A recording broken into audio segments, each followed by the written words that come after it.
of the sin of Israel.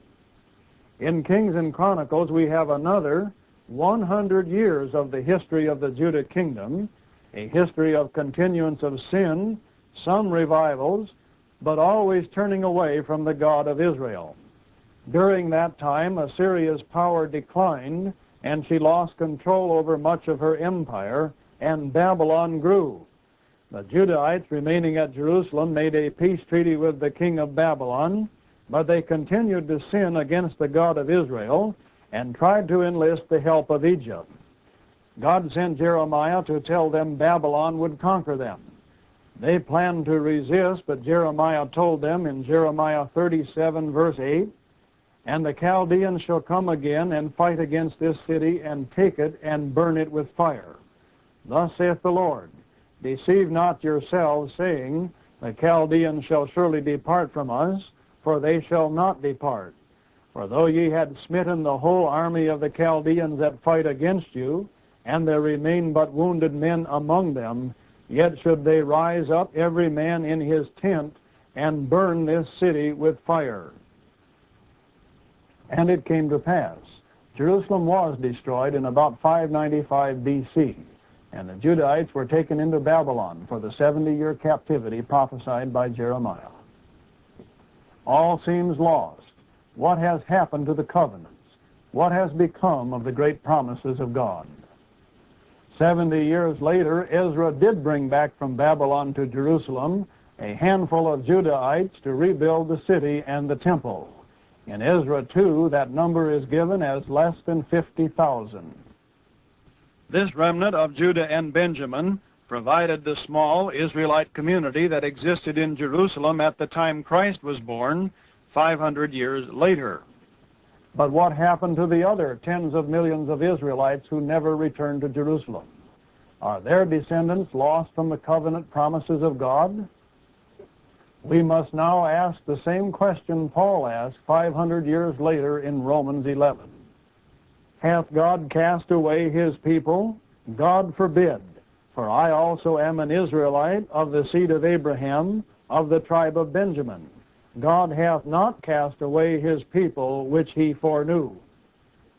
So the question boils down to this. What did happen to the millions, yes, millions of Israelites who were driven out of Palestine 700 years before Christ? And where were they, if they existed at all, at the time Paul uttered his statement of confidence in God keeping his promises to Israel? Can we find out what happened to them so that their descendants can be identified in the world today? For a visual answer to that question, we are going to call on E. Raymond Capp, a Bible student and biblical archaeologist from California. Mr. Capp has traveled and studied extensively in Europe and the Mideast. He lectures on the Dead Sea Scrolls, on the pyramids of Egypt, and on other archaeological subjects.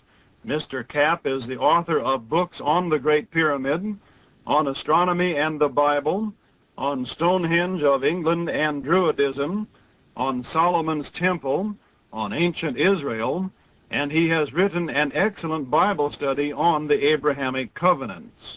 Now to Mr. Capp with our questions. This interesting little marble head was found in the vicinity of Ephesus in Turkey. Is that an identifiable historical figure? Now, at the present time, we've not identified him, but we hope to do so. I would suggest he's of the Byzantine period, about the 4th or 5th century A.D. Ray, I have read several of your books, and I've had the pleasure of sitting in on some of your lectures. As a minister, I know there is an abundance of prophecy concerning the destiny of Israel. But there is no Bible history of this portion of Israel referred to in 2 Kings 17:6. In the 9th year of Hoshea, the king of Assyria took Samaria and carried Israel away into Assyria and placed them in Halah and in Habor by the river of Gozan and in the city of the Medes. The Bible history of this major part of Israel ends here, and yet the prophets and the New Testament promise an increase in numbers, great blessings, and an eventual restoration. With the passing of 2,500 years since this Assyrian captivity, one might think that all hope of tracing these Israelites is lost. Ray, can archaeology answer this question? Yes, Pastor Emery, it has. During the last 100 years, a number of archaeological teams have been working in the Middle East. They have unearthed and published the original contemporary accounts of the Syrians who took the Israelites captive. It is from these records that vital clues have come to light. In fact, these records are found in the form of cuneiform tablets, such as I show you here. These were found at Nineveh in 1900 and published in 1930. However, their relevance to Israel was overlooked then because they were found in complete disorder and amongst about 1,400 other texts. The tablets were Assyrian frontier post reports dated about 707 BC. They described the activities of a people called Gemira, who lived in the land of Gemir. The descriptions of Gemir described the area the Israelites had been placed just a few years earlier.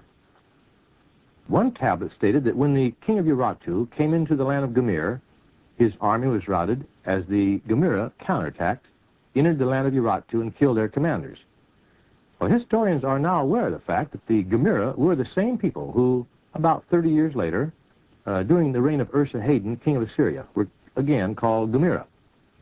We find in another and later Assyrian tablet that in the second year of the reign of this same king, which would be about 679 BC, the Gemira, under a leader named Tuespa, sought freedom by moving north. But the Assyrian army pursued and defeated them in the upper Euphrates district. Nevertheless, they reported a large number of the Israelites escaped to the shores of the Black Sea. The Greeks also recorded the same activity, including an invasion of Sardis, the capital of Lydia, in 645 BC. In their records, they refer to the Gemira as Kimeroi, which we translate into English as Sumerian. About 600 BC, the Lydians drove the Gemira, or Sumerians, out of Asia Minor, where they settled in the Carpathian regions west of the Black Sea. We find them called in the second book of Esdras the people of Arsareth. We now also know what happened to the larger body of Gemira, or Israelites, that did not escape the Assyrians. They formed an alliance with Esarhaddon the king when he came under attack of the Medes and the Persians. This treaty allowed the Israelites to establish colonies in Sacrocene in the north and Bactria in the east. With absolutely no help from the Israelites, Assyria fell in 612 BC. Soon the Israelites themselves came under attack by the Medes. Now, those that had settled in Sacrocene, they moved north through the Dario Pass into the steppe regions of South Russia.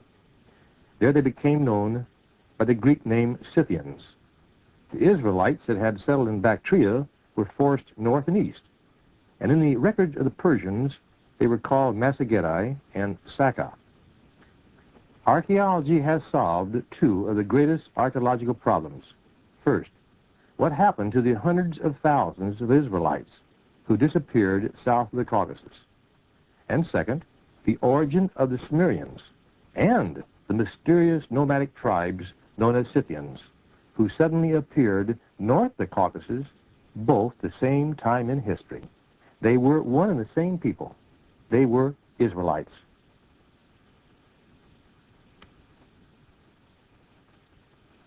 Now may I point out what the Bible has to say concerning these same people. I'm reading now from Amos 9, verse 9. For lo, I will command, and will sift the house of Israel among all nations, like as corn is sifted in a sieve. Yet shall not the least grain fall upon the earth.